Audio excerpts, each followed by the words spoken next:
All right, so it is now, we're rolling right along. Now we're going to jump right into our panel, and I'm very excited to be in conversation with some directors, and I'd like to call them all on stage, please.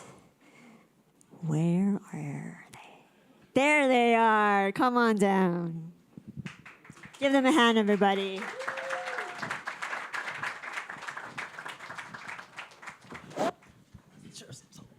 Very, very exciting. Congratulations to all of you on your films here at Sundance.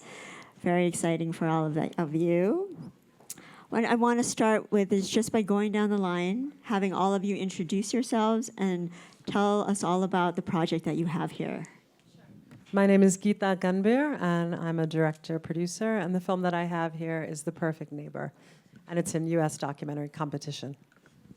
Can you tell a little bit more about what is it? Yeah, what can we expect to see? So it's a film that has a personal bent to it, but it is about a shooting that happened in Ocala, Florida. A young mother of 4, Ajika Owens, was killed by her neighbor, Susan Lawrence. You might have seen it on the news.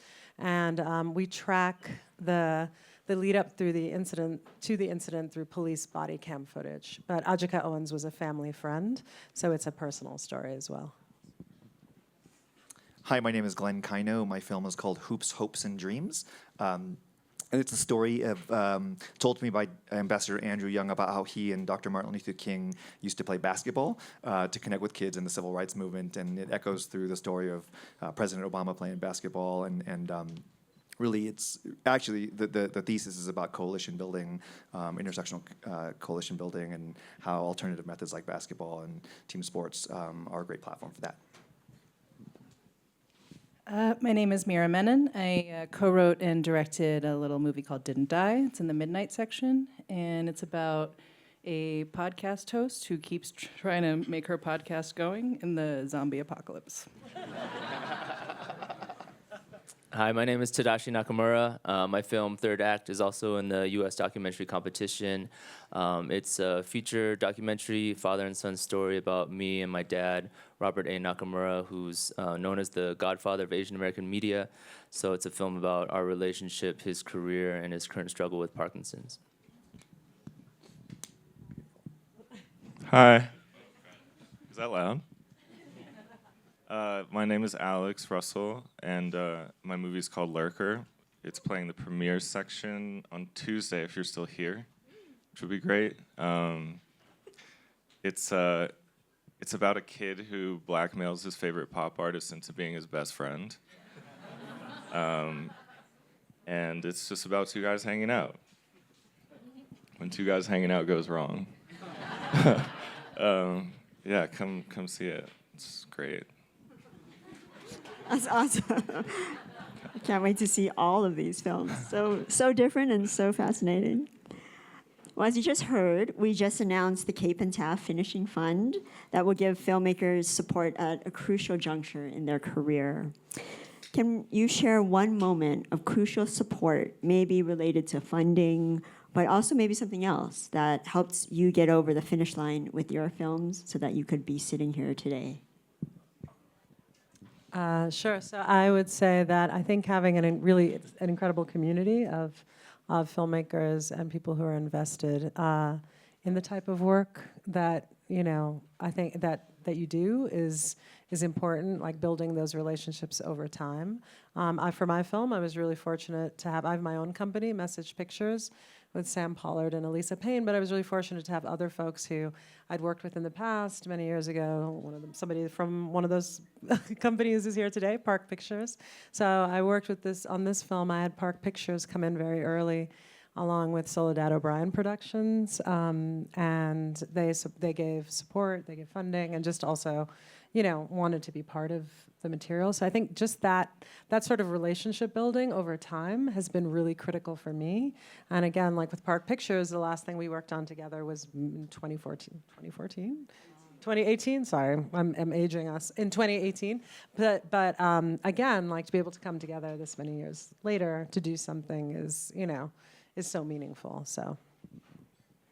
I mean, I'll just echo that and expand on, I guess, on my perspective. Finding someone to believe in you is a very important thing. I have to shout out to my collaborator and producer who can't be with us today, a fellow named Michael Latt, who was my partner who started the film. His organization is called Lead with Love. Michael's the one that actually put together our first round of financing for the project. And a funny story, and I'll throw it to Tad, because also it was a funny moment. So we had the idea for this film. I had the opportunity to meet Ambassador Young, and we didn't have any money, of course. And we were in conversation with an organization that eventually did help us finance the film, called For Freedoms, an arts organization. And we had a conference call as I was installing an exhibition at the Japanese American National Museum. And you know, I'm a visual artist, and as an install, it's a pretty critical moment. We're standing outside, and they say, "Let's go do a conference call with For Freedoms." And Michael was like, "They have the money." And so we get on the phone. And the first thing the person from For Freedom says is, "By the way, we don't have any money." And I was like, "That's unbelievable. I got to go back to my install. Michael, you can finish this call, right?" Click. And I hang up, go back to the install. 3 hours later, I text Michael. I say, "How did that call go?" He says, "It really went really well." I said, "What call were you on?" Because I was on the call where the woman said, "We don't have any money." He goes, No, I got the money." And I said, "What did you do?" 2 hours later, we're on a Zoom, same people on the same call. They were like, "When Michael finished the call, we figured out how to get the money. You know, and let's go start the film." And so I'd say, you know, to just think about community building, you know, with the well-intentioned, right, aligned set of people, you know, magical things can happen. So. Yeah, I guess similarly, community. I mean, nobody wanted me to make this movie I made around me. Like, my agents were like, "What are you doing?" And really, I went back to the people I made my first film with before anyone believed in me, because those people did. Like Erica Fishman, my producer, who made my first film with me, and everyone was from film school, basically. 10 years later, I kind of asked the same people. And they believed in me still, you know? So I think going back to your community is important. The other thing I'll say is I also have been very fortunate to direct a lot of television. And that career has kept me going to be able to support kind of my more personal and creative work. And I say that because it's really important to keep all the programs going that are affording these opportunities for people that don't have access historically to those jobs. Yeah, definitely just echo what everyone's saying in terms of community. I mean, specifically, you know, from the birth of a project to all the way to distribution or film festivals. I think, you know, for me, Center for Asian American Media was first in on Third Act, but it wasn't actually until I met with Monica Navarro, who was at the time at ITVS and now at Firelight, that really pushed me to go beyond just community funding. But I would say, but I think, so like people said in the beginning, to actually provide some funding to actually start. But then once you finish the film, you know, you made it for an audience, you made it for people to see. So for me, all the Asian American film festivals continue to be very, very supportive and a crucial part of my career. And, you know, I think screening at Sundance is amazing and is great, but if it wasn't for the Asian American film festivals, there'd be no way I'd be here.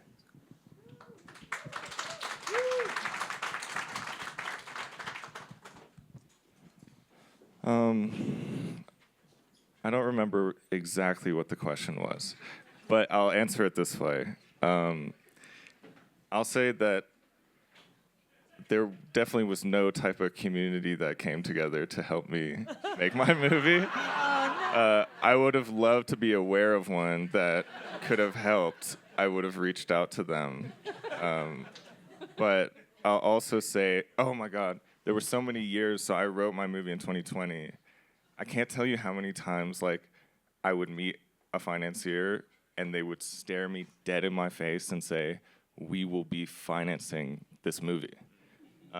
And then you just wouldn't hear from them the next week or whatever. And it was so strange because I was like, then what was the point of making me happy in that one moment and then very sad in the next one? And I'll also say, as far as financing, with me, it was like, it really just took one entity, like one person, to be like, I'll put in $1. you know, or like a small amount of the total, because then it sort of becomes real. And all these, it's kind of like a startup, or it was for me, where it's like, here's like 10 grand for the movie. We need the rest of it. Are you guys throwing in? As long as there's like a leader to it, like someone who really believes in it. Like, I want to say I got the first piece of the financing, which was like a fraction of the total. And then I got the rest of it in like a week. So where were you guys before? Yeah, does that answer the question? No, absolutely. That's great. Thank you for sharing that. I'm sorry that you felt like you didn't have the community, and welcome. Yeah, we can be your community now. Please don't be a stranger. Embrace me. Yes. We're here. We want you to be part of us, and thank you all for sharing about the day ones, the ones who were the first to come forward. Like Alex says, it takes that first dollar that unlocks the rest, and so it's really crucial to have that support. So I have a related question building on that. So it takes a lot to get the film over the finish line. You've got your first dollar and you've made it, and but now it takes a while to get it across. We know that it takes a lot of perseverance, and you persevere because you know that your film is important, your story that you're telling is important, you want it to have impact. So for example, you could honor someone and their legacy, explore a complex social issue, use genre as a way to render a subject with a new perspective, make people laugh, or open space in their hearts in the face of tragedy, loss, or grief. So for each of you, who or what was that North Star that kept you going while you were making your projects? So for my film, there's a family involved that needs support, connected to my own family.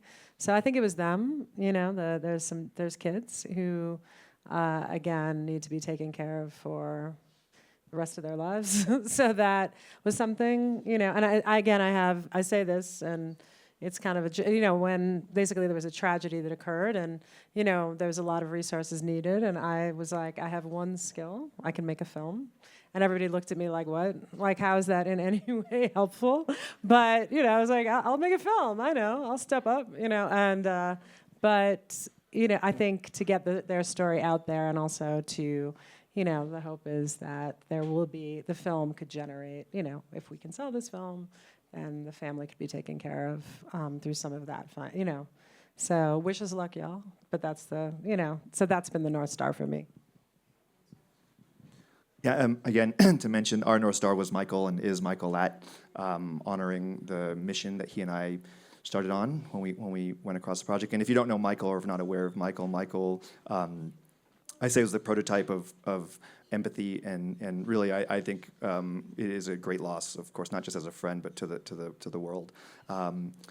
He really understood in a very nuanced and specific way how to put down and balance his own ego with the idea of connecting other people and community building in a way that my team and myself still aspire to live up to today.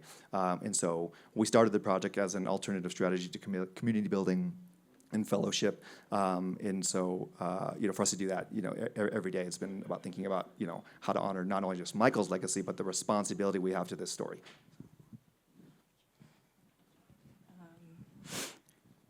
Ours was Night of the Living Dead. It just doesn't sound as. It's an important film to me. Really, in terms of just aesthetically, and also just the band of outsiders making kind of a movie outside of the Hollywood system. We were really looking to capture that spirit and have fun. Really, the North Star, to be honest, if I think about it, sounds hokey. I feel like I've lived in California for too long, but it's my inner child. I was really just trying to make a movie that was purely creative, and I think I had just worked for a lot of big companies in a row, and it's great. It's great to be able to direct big sets, but I just wanted to make a movie the way I would have when I was a kid, and that was what we tried to honor. It's a great North Star. Yeah, I love that. My North Star was definitely my dad. I think it evolved. I think at first that North Star was kind of the question I had was, how do you repay someone who's given you everything? and I think that kind of evolved into wanting to make this film as a thank you letter, as a love letter, to tell my dad, everything that he meant to me, how much I appreciate him. But then I think as his health declined, it became more specifically, one, getting the film right, telling his story correctly, but also doing it in time so he could see it and he could be celebrated with all of us. And I'm happy to say tomorrow we'll be doing that.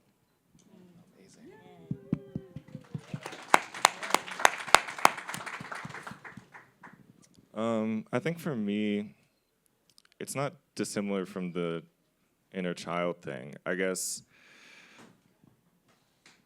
like I was exploring something like my own sensibility and my own style, and I just had to like continue to think that had some kind of value to the outer world, or like exactly kind of what I found funny or interesting or like worth exploring or purging.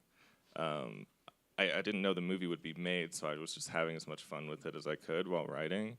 And I come from writing mostly, so I didn't know this movie would be made. But I think as a writer, especially in your early years, like every year you look back at the script you wrote last year and you're like, oh, I hate this. Like, why did I show this to even like my friends? But in the case of this movie, even like a few years later, I was like, I still like this, so there must be something to it. There must be something that's like at the core of what I have to offer, if anything. And then I directed it. I don't regret it. Incredible. All right. Well, for Glenn, Geeta, and Tad, your films all touch on the intersection of art and activism. And I'm curious, what were some of the challenges that you faced when trying to make a film balancing artistic integrity, audience appeal, and the need to advocate for social or political causes? I think that for us, at least for me, the idea is always to create an artwork that opens. I mean, I come from the art world, so when I make work, I say that I don't make work to give solutions. I make work to ask questions, right? And if we can ask questions, and there's a phrase that's often realized, which is called be generous to the audience in the art world, like let the sculpture or painting, let it be open to interpretation. Because if it's not open to interpretation, it doesn't include the viewer, there's not a real moment for them to take anything away from it because they don't learn anything about themselves, as opposed to just like didactically telling someone something, And so in this particular case, I felt from the moment I saw Andrew Young talk about the story, and I asked him if we could tell it. I was like, oh, basketball is expansive. This is not only unexpected of a story, it is a story platform that allows everyone to kind of see themselves on the team, in that way, and balance it in entertainment. And I think now, with what's going on in the world, it's going to be even more important for us to almost like encode, transcode, and figure out how to, embed powerful stories within a landscape of entertainment so that we have people with open minds. Because we need to be in the business now of changing minds, not just reinforcing minds. And so it's like, how do you do that in a way? And for me, it was about it being as open as we could, but having what we knew to be the intention as solid as we could. I keep talking first. You go. Well, I think for my dad's, even myself, I think my dad's work is inherently political, and is very, so I think for me growing up, I always thought of him as the activist filmmaker, in terms of the Japanese American incarceration during World War II, kind of the never again. And I think even for myself, my other films have been more call to action, wanting to specifically be used as a tool for community organizing. But for this one, I think both of us had to tap into just the emotion of, like, underneath the rallies, underneath, the call to action. What does racism actually really do to you to the core? But also at the same time, what does community, how does that help you process that trauma? And how does that, I think for us, film is a tool, and that's how we, that's the tool, and that's the way we express ourselves. But like in my dad's case, he had his camera his whole life, but it wasn't until he found the Asian American movement, it wasn't until he found the Japanese American community in Little Tokyo that camera became a tool and became, a weapon. And I think one thing that I discovered through my dad is, through this film, is filmmaking, the arts can be the weapon, but it could also be the vehicle that you process and you can heal. And I think that's especially right now what we've been up against and what we're about to go up against in the next 4 years. A lot of us need a lot of healing.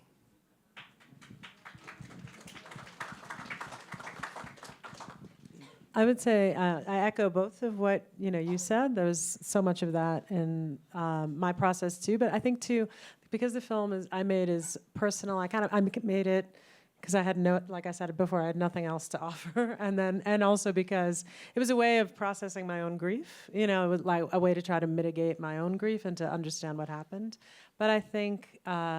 Two, I didn't intend for it to be a social justice-oriented film, but organically it's there because the case was, it was stand your ground was sort of the part of the foundation of the case, so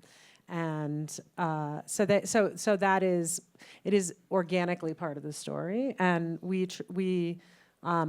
it comes out in the story. But again, it was important to me just sort of to follow the life of this community. It's this small, beautiful community in Ocala, Florida, a very diverse community, and how one person's access to a gun can ruin everybody's lives, including the shooters. So I think that was the story really, and stand your ground is again just a part of it. But I hope to also raise questions, like similarly, like if we can spark thought and conversation about that, that is, I feel like we've done our job.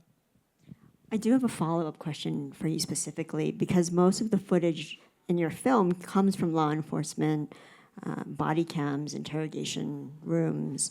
Can you share the process of obtaining that type of access, and how were you able to work with such a tight timeline with the trial? What are some things that other filmmakers who might want to make a project like this, what should they be aware of? How should they be thinking about it? Sure. So I think the first thing, I had nothing to do with obtaining the police body camera footage. So basically, after the crime, Benjamin Crump's team came on board. Attorney Crump's team came on board, and they FOIA'd the police department. So it was a FOIA request. FOIA is a Freedom of Information Act that anyone can request and get information. So you should know, you should know this about any case you're working on. I mean, it can work, it can't, but we were able to get all the footage. We were helping out the prosecution because we were trying to, we were worried about stand your ground because this was in Florida, the shooting was there. We were fearful that stand your ground would mean that there would never be, that the shooter would walk free. And even though it's really weird to be kind of an abolitionist and then have this happen and actually I have to say on a personal level, I've been very conflicted about that. But at the same time, we felt she was actually, the shooter was dangerous, so I'm still struggling with that. But at any rate, the FOIA allowed for us to have all this material, and when I got access to this material, I realized this was the film because it shows the lead up. Usually, in the aftermath of a tragedy, you see. Again, we are familiar with the aftermath. Unfortunately, there's way too many shootings, right, in this country, and so we all know the story of the grieving family, the trial, et cetera. But this was the community beforehand, and that to me was really important to show who they were, lead with their humanity, and then we know what's lost. So I think that was the premise for that. And the trial happened in we thought we would just have a film with a title card at the end. It's like, the trial is pending, we were just kind of, that's what it's gonna be, and it just worked out in our favor, but we didn't plan. A lot of it is also unplanned, Thank you for sharing. So for Meera and Alex, the different hats, especially as a writer-director, is a little bit of a switch, right? So the writers a little more solitary, and then you're directing the film, and then you're out here promoting it in a festival. What are some of the things that you face, and what is your hope for how an audience will engage with the story that you're telling? Want me to? How do I want the audience to engage? I want them to like it a lot. And it's built that way. Well, I'll answer your question this way. The writing part is this extremely antisocial behavior of sitting in a room by yourself for months trying to block out the entire rest of the world. While obviously our work is so entrenched in your social experiences in the world, so you're trying to kind of like be a human and then still have it get into this room that you're sitting in by yourself.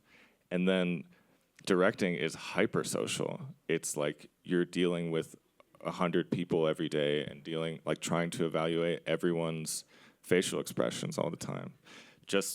Not just like your actors' performances, but like, does your department head think that's a good idea? They may not be saying the harsh thing to you that they need to say. Can you see it in their face? You know what I mean? So that to me is kind of the opposite of sitting down with paper. And obviously doing this is completely insane for writers. But I think, hopefully we'll get used to it. You're doing great. You're doing great. It's amazing. Yeah. I love that I'm set up to say the stupidest thing at the end of the line. Like at Not at the, all. it's like we're in order or something. It was planned. It was planned. I think that's exactly right. It's just such an exercise in extremes. Editing too is so quiet and solitary, and then the meat in the middle is this intensely social process of shooting, and then this is intensely social. I mean, I'm not adjusting to this well at all. Like, I've been sweating since I've been sitting up here. It's not easy, the swinging back and forth, you know. I'll say on the audience front, for me, this is the first thing I've ever made that I don't really care what the audience thinks, because for me, making this was very much about honoring myself as like the audience that I want to figure out. What is the movie I want to watch? I had a directing teacher once say that is what directing is. You're a stand-in for the audience. But when you're directing for like Marvel, which I have, that's a pretty big pair of shoes to fill to be able to stand in for a global audience. This movie I just wanted to make for I think the niche audience that I am, and I hope that I find like-minded people in the world through it as a result. Incredible. So Tad, congratulations on your Sundance TAAF Fellowship. Give him a round of applause. It's really big. It's a big deal. So your film, you touched on this a little earlier. It's about your father, and it touches on feelings about the film that he similarly made about his father. And throughout the film, it is evident that you are going on your own journey, your emotional journey. One of my favorite lines was, "Less history, more soul." And what advice would you have for filmmakers making a project so close to their heart? And where were you getting emotional support for yourself during the process? Well, my therapist is in the thank yous and the credits, so that was crucial. I would say advice-wise is that actually, so the Less History, More Soul is my dad's talking about. So my dad, when he was my age, made a film about his dad, my Ji-chan. But it was about my Ji-chan and two other Issei. It was about the first generation of Japanese American to come to this country. But he always meant to make a film that went deeper. I think the burden of my dad's generation, so we could all be here, right, is they were the first Asian American filmmakers. So anything they did represented everyone, right? And so he had the burden of making a film. While he would want to have done it just on his dad, nothing had been done on Japanese Americans ever, so he had to represent the whole history of, as a collective. But I think, so that was one regret. My mentor, Spencer Nakasaka, also told me one of the films he really regretted was the film he was going to do on his dad, who was also a Japanese American gardener. same as my Ji-chan. And so I think by hearing a lot of people's regrets of don't wait too long, and also too, I'm in my 40s. A lot of my friends are losing parents, aunties and uncles. I think we're very much in this sandwich generation. We have younger kids, older parents or parents that are gone. And I think it was really talking to them and hearing them say, don't take anything for granted. And so I think it was that, and I would say that to everyone else is don't wait on funding, don't wait on a grant to get the team, even if it's with your phone. Like, I think I used other people's, I'm very lucky that I had the chance to do it, and a lot of my friends didn't have a chance. So I would say if you are someone who wants to do something personal and that opportunity is there, just jump in and do it. Because even if it doesn't pan out to something, at least you can tell yourself, you gave it a shot. And I think I would also say do it for all those who can't do it and weren't able to do it for their loved ones. Do you have kids? Yeah. Are you waiting? Are you like pressuring them to make one about you? Well, it's kind of in the film a little bit, yeah. Okay, cool. So in 20 years, we'll be back here interviewing your kid. That's fun. So Tad, you mentioned a mentor, but for the rest of you, did you have a mentor that guided you along your path, even maybe when you were starting out, or even now as you're even more seasoned? I did, and I still do. So Spike Lee was my first mentor. I worked for him for many years, and but that he was also like a mentor and sort of like someone that I was, like also it was a very stern mentor, but it was I learned so much. And Sam Pollard, who is now my business partner, was my mentor. And then I basically harassed him into doing a company with me. So here we are. Between Spike Lee and Marvel movies, I'm like, yo, what the hell am I doing? And I have dope mentors. I'm not going to say any name, but I will say I have one mentorship story that is the most meaningful to me. And a few years back, 10 years ago, about 10 years ago, I shut down my studio in order to go study magic, right? And I was at Art Basel, Miami. It was a terrible 2008 financial crisis. I got on the plane back home to my LA, and my gallerist, I said I quit. My gallerist was like, "What the fuck are you doing?" And I was like, "No, I didn't get into art for this. I got into art to make meaning and change the world. And this commerce shit is not for me." And he said, "What are you going to do?" I said, "I'm going to go study magic because I want to figure out how to believe, because art is a belief system, and I want to figure it out, and magicians know something about it." So I shut down my studio, and I went to the magic shop, and next to the point of purchase display, there was like a card, and it was like a note card, and it said, Magic Dojo, and 6-time international master. And I'm like, yo, this shit is like speaking to me, right? Like I have not done a Japanese project, but I'm like doing this. So I called the guy, his name is Shudogawa, and I said, "Can I be your teacher?" And he says, "No." He says, "I only take professional magicians." I said, "Well, I'm a professional artist, and I will do whatever you say. If you do." And so he let me into his class of 6, his school of 6 students, And the first day, he handed me, he actually performed, I'm not going to perform, I don't have any magic. I don't do magic, but he had a coin, and he vanished it. It was a beautiful little trick. And he handed me the coin, and he said, "Take this home and learn how to hold and pick it up 1,000 times tonight. And come back tomorrow, and I'll teach you how to vanish it." And I was like, holy shit, this is like fucking Karate Kid. Like, there's no white dude, it's like me, And I'm like, and I get to go do wax on, wax off. And so I went home, and I said, "I will do whatever you want me to do, but I'm always going to ask you why." And he said, "Glenn, because when you're standing on stage and you make the coin vanish, you have to believe that it's dissolving in thin air. Because if you don't believe the most, nobody in your audience is going to believe more than you."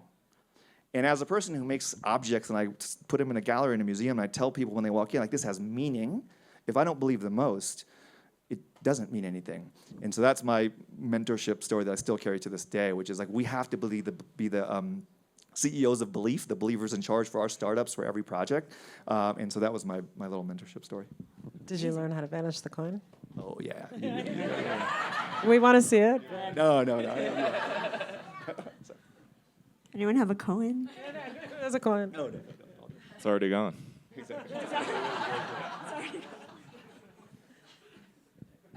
Yeah, I mean, I honestly feel like I was just mentored right now. Like, that's a great, and I feel like this is often where it happens for me, is just like hearing from other artists, you know?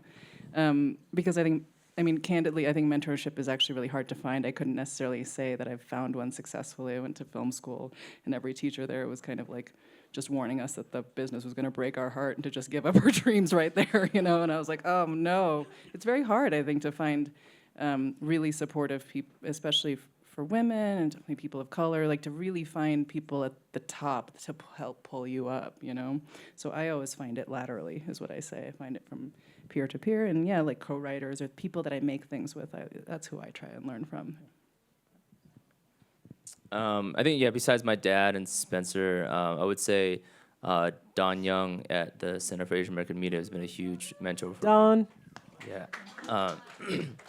And I think, yeah, especially now that I'm also doing some producing for other directors. I think, you know, as a producer, Don has always been that very great role model for me, as well as just been hugely supportive, both about professional stuff and as well as balancing family and career.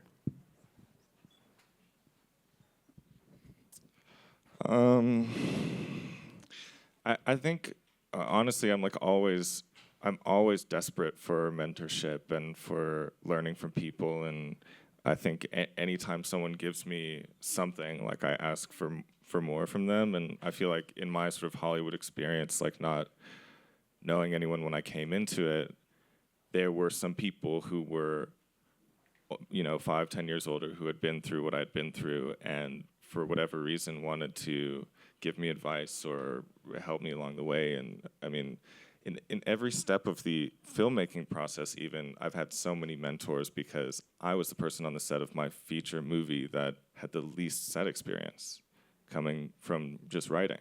So the PAs had spent more time on set than me. So they were my mentors.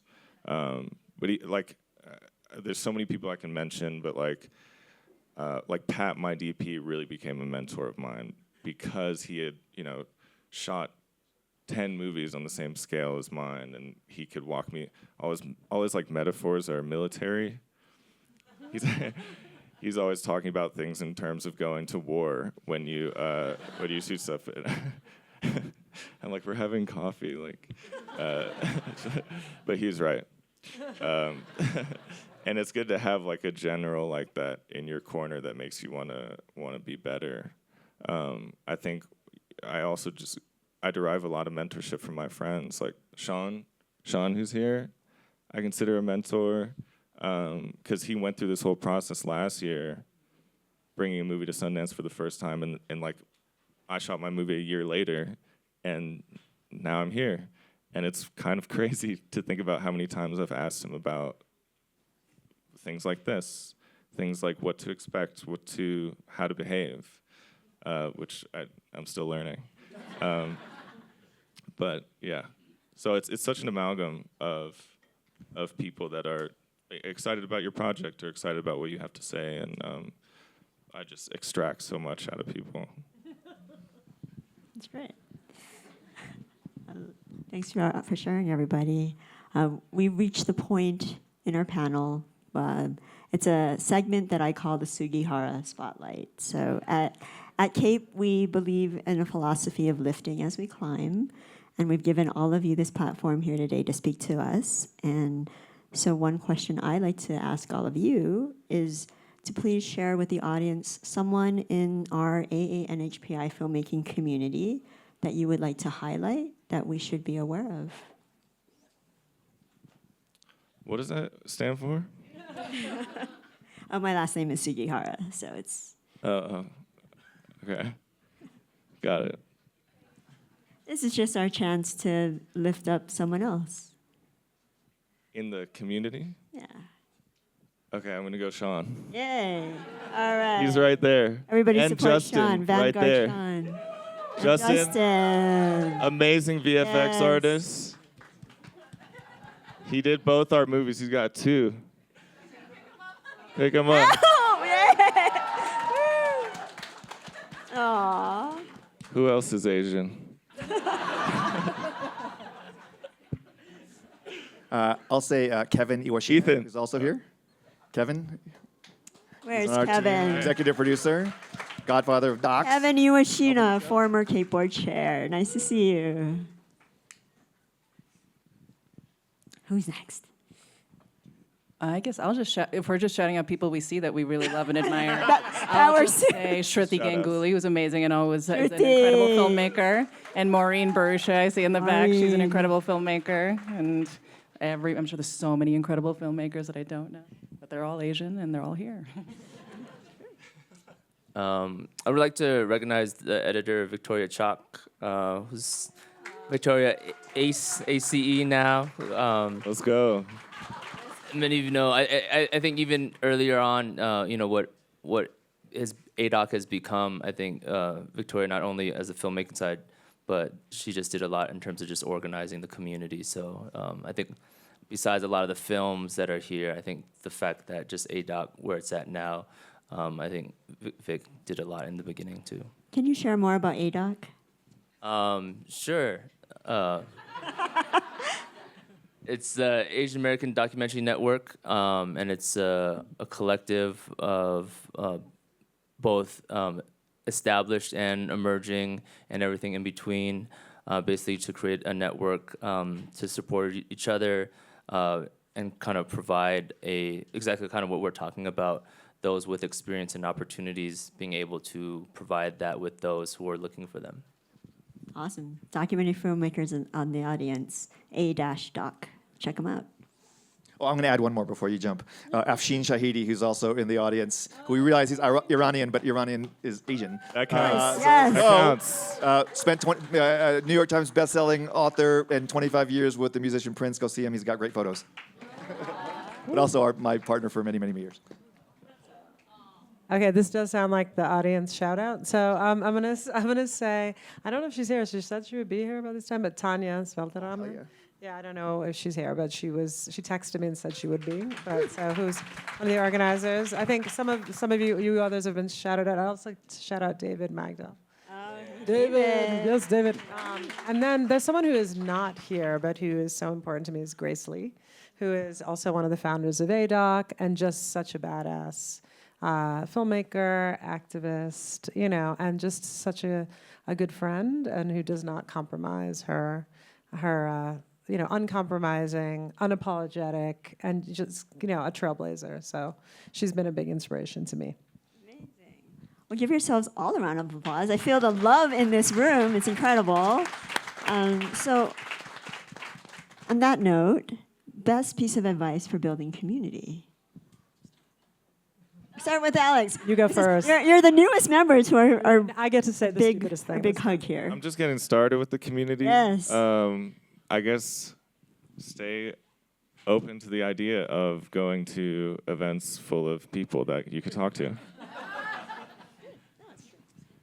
My dad would always tell me, measure the success of your film based on how useful it is in the community. Like awards, accolades, festivals are great, but if it can't be used in the community, then at least those awards don't really mean anything.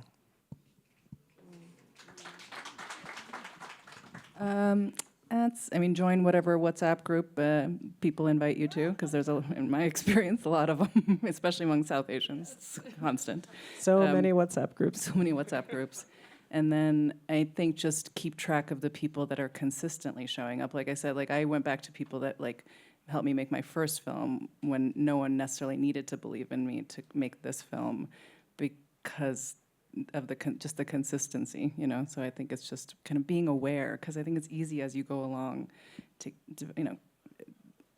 accrue new teams, and based on how you put a film together, just move on. And this business moves so fast, and life moves so fast, and everything.